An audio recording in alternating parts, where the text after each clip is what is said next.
Hi all, ಎಲ್ಲರೂ ಹೇಗಿದ್ದೀರಾ? ಇವತ್ತು ಸಾಂಬಾರು ಮಾಡ್ಕೊಳ್ಳೋದು ಹೇಗೆ ಅಂತ ನೋಡೋಣ. ತರಕಾರಿ ಸಾಂಬಾರು ನೀವು ಇಡ್ಲಿಗೆ, ರೈಸ್ಗೆ, ಮುದ್ದೆಗೆ ಏನಕ್ಕೆ ಬೇಕನ್ನ ತಿನ್ಬೋದು.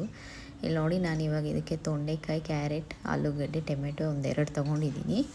ನೀವು ತರಕಾರಿ ಏನು ಬೇಕನ್ನ ಹಾಕ್ಕೋಬೋದು. ಇದಕ್ಕೆ ವೆಜಿಟೇಬಲ್ಸ್ ಎಷ್ಟು ಹಾಕ್ಕೊಂಡ್ರೆ ಅಷ್ಟು ಚೆನ್ನಾಗಿರುತ್ತೆ. ಬೇಳೆ ನೋಡಿ, ನಾನು ಇಲ್ಲಿ ವಾಶ್ ಮಾಡಿ ಆಲ್ರೆಡಿ ಇಟ್ಕೊಂಡಿದ್ದೀನಿ 1.5 ಕಪ್ಪಷ್ಟು. ಸೊ ನೀವು ಮನೇಲಿ ಜನ ನೋಡಿಕೊಂಡು ನೀವು ಸಾಂಬಾರಿಗೆ ಬೇಳೆ ಹಾಕ್ಕೋಬೋದು. ಬೇಳೆ ಎಷ್ಟು ಹಾಕಿದ್ರೆ ಅಷ್ಟು ಸಾಂಬಾರು ಆಗುತ್ತೆ. ನೋಡಿ, ಇವಾಗ ತರಕಾರಿ ಎಲ್ಲ ಹಾಕ್ಕೊಂಬಿಡ್ತಾ ಇದ್ದೀನಿ ನಾನು ಕುಕ್ಕರ್ಗೆ.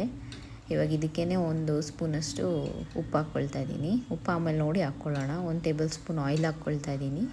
ಇವಾಗ ಅದಕ್ಕೇ 1 ಚಮ್ ನೀರು ಹಾಕ್ಕೊಳ್ತಾ ಇದ್ದೀನಿ ನಾನು. ಸೊ ಸಾಂಬಾರು ಪುಡಿ ಎಲ್ಲ ನಾನು ಇವಾಗ ಹಾಕ್ತಿಲ್ಲ, ಆಮೇಲೆ ಹಾಕೋಣ. ಇದು ನೋಡಿ, ಒಗ್ಗರಣೆಗೆ ಕೊತ್ತಂಬರಿ, ಈರುಳ್ಳಿ, ಕರಿಬೇವು ಸೊಪ್ಪು ತೊಗೊಂಡಿದ್ದೀನಿ, ಆಮೇಲೆ ಹಾಕ್ಕೊಳ್ಳೋಣ. ಸೊ ಇದು ವಿಸಿಲ್ ಇವಾಗ ಆಗಿದೆ. ನಾನು 3 ವಿಸಿಲ್ ಕೂಗಿಸ್ಕೊಂಡಿದ್ದೀನಿ. ಸೊ ಅದಾಗಿ ನಿಮ್ಮ ಕುಕ್ಕರ್ ಮೇಲೆ ಡಿಪೆಂಡು. ಹೊಸ ಕುಕ್ಕರ್ ಆದರೆ 3-4 ವಿಸಿಲ್ಗೆಲ್ಲ ಬೆಂದೋಗುತ್ತೆ. ಇವಾಗ ನಾನು ಟೊಮೆಟೊ ಎಲ್ಲ ಸಪ್ರೇಟಾಗಿ ತೊಗೊಳ್ತಾ ಇದ್ದೀನಿ. ಅದನ್ನು ಹಂಗೆ ಕಚ್ಚಾ ಪಚ್ಚಾ ಥರ ಸ್ಮ್ಯಾಶ್ ಮಾಡ್ಕೊಳ್ಳೋಣ. ನೀವು ಬೇಕಿದ್ರೆ ಮಿಕ್ಸಿಗೂ ಹಾಕ್ಕೋಬೋದು, ಬಟ್ ಅಷ್ಟೇನು ಟೇಸ್ಟ್ ಚೆನ್ನಾಗಿರಲ್ಲ.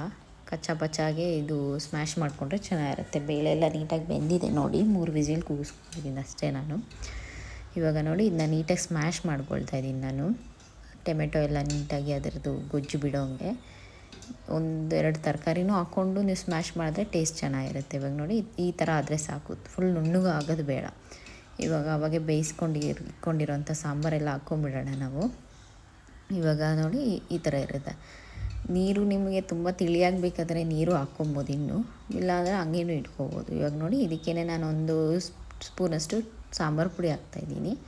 ನಾನು ಇಲ್ಲೊಂದು 4 ಜನಕ್ಕೆ ಆಗೋಷ್ಟು ಮಾಡ್ತಾ ಇರೋದು, ಕಡಿಮೆನೇ ಮಾಡ್ಕೊಳ್ತಿದ್ದೀನಿ. ಇದ್ರೆ ಇನ್ನೂ ಜಾಸ್ತಿ ಮಾಡ್ಕೋಬೋದು ನೀವು. ಇದಕ್ಕೆ ಕೊತ್ತಂಬರಿ ಹಾಕ್ಕೊಂಡು ಇವಾಗ ಇದನ್ನು ಇನ್ನೊಂದು 15 ನಿಮಿಷ ಬಾಯ್ಲ್ ಮಾಡ್ಕೊಬೇಕು ನಾವು. ಸಾಂಬಾರು ಪುಡಿ ಎಲ್ಲ ನೀಟಾಗಿ ಇಳಿಯುತ್ತೆ ನೋಡಿ. ಒಲೆ ಮೇಲೆ ಇಟ್ಕೊಂಡು ನಾನು ಇವಾಗ ಇದನ್ನ ನೀಟಾಗಿ ಮಿಕ್ಸ್ ಮಾಡಿ ಬಾಯ್ಲ್ ಮಾಡ್ಕೊಳ್ತಾ ಇದ್ದೀನಿ ಸಾಂಬಾರು. ಸೊ ಇದು ನೀಟಾಗಿ ಬಾಯ್ಲ್ ಆದಮೇಲೆ ಆಮೇಲೆ ನಾವು ಒಗ್ಗರಣೆಗೆ ಹಾಕ್ಕೋಬೋದು. ನೀಟಾಗಿ ಬಾಯ್ಲ್ ಆಗಿದೆ ನೋಡಿ ಇವಾಗ. ಸೊ ಇದು ಇವಾಗ ಆಗಿದೆ. ನಾನು ಇವಾಗ ಒಗ್ಗರಣೆಗೆ ಹಾಕ್ಕೊಳ್ತಾ ಇದ್ದೀನಿ ನೋಡಿ.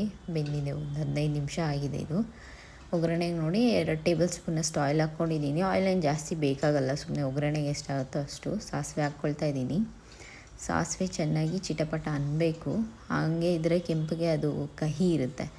ಸೊ ಈರುಳ್ಳಿ, ಕರಿಬೇವು ಸೊಪ್ಪು ತೊಗೊಳ್ತಾ ಇದ್ದೀನಿ. ಬೇರೆ ಏನು ಬೇಕಾಗಿಲ್ಲ ಸಾಂಬಾರಿಗೆ ಜಾಸ್ತಿನೂ. 1 ಚಿಕ್ಕ ಈರುಳ್ಳಿ ಅಷ್ಟು ತೊಗೊಂಡಿದ್ದೀನಿ ನಾನು. ಸೊ ಇವಾಗ ಇದಕ್ಕೇ ನೋಡಿ ನಾನು ಎಣ್ಣೆಗೆ ಹಾಕ್ಕೊಳ್ತಾ ಇದ್ದೀನಿ. ಈರುಳ್ಳಿನ ಕ್ಲೀನಾಗಿ ಫ್ರೈ ಆಗ್ತಾಯಿದೆ ಇವಾಗ. ಇದು ನೀಟಾಗಿ ಒಂದು ಗೋಲ್ಡನ್ ಬ್ರೌನ್ ಬಂದರೆ ಸಾಕು, ತುಂಬ ಫ್ರೈ ಆಗೋದು ಬೇಡ. ಸಾಂಬಾರಿಗೆ ಹಾಕಿದ ತಕ್ಷಣ ಸಾಂಬಾರಲ್ಲಿ ಸೌಂಡ್ ಬಂದರೆ ಸಾಕಿದು. ನೀಟಾಗಿ ಫ್ರೈ ಮಾಡ್ಕೊಳ್ತಾ ಇದ್ದೀನಿ ನೋಡಿ, ಈ ಥರ. ಸೊ ಈರುಳ್ಳಿ ನೀಟಾಗಿ ಫ್ರೈ ಆಗಿದೆ ಇವಾಗ ನೋಡಿ. ಈ ಥರ ಇದ್ದರೆ ಸಾಕು, ತುಂಬ ಫ್ರೈ ಆಗೋದು ಬೇಡ, ತುಂಬ ಕೆಂಪು ಇರೋದು ಬೇಡ. ಸಾಂಬಾರಿಗೆ ಹಾಕಿದ ತಕ್ಷಣ ಅದು ನೋಡಿ ಈ ಥರ ನೀಟಾಗಿ ಇದು ಬರಬೇಕು, ಹೊಗೆ ಬರಬೇಕು. ಇವಾಗ ಇನ್ನೊಂದು 2 ನಿಮಿಷ ಒಲೆ ಮೇಲೆ ಇಕ್ಕಿ ಎಲ್ಲ ಮಿಕ್ಸ್ ಮಾಡಿ 2 ನಿಮಿಷ ಕುದಿಸ್ಕೊಂಡ್ರೆ ಟೇಸ್ಟಿಯಾಗಿರೋಂಥ ಸಾಂಬಾರು ರೆಡಿ ಇರುತ್ತೆ. ವಿಡಿಯೋ ಲೈಕ್ ಆಗಿದ್ದರೆ ಲೈಕ್ ಮಾಡಿ. Thank you.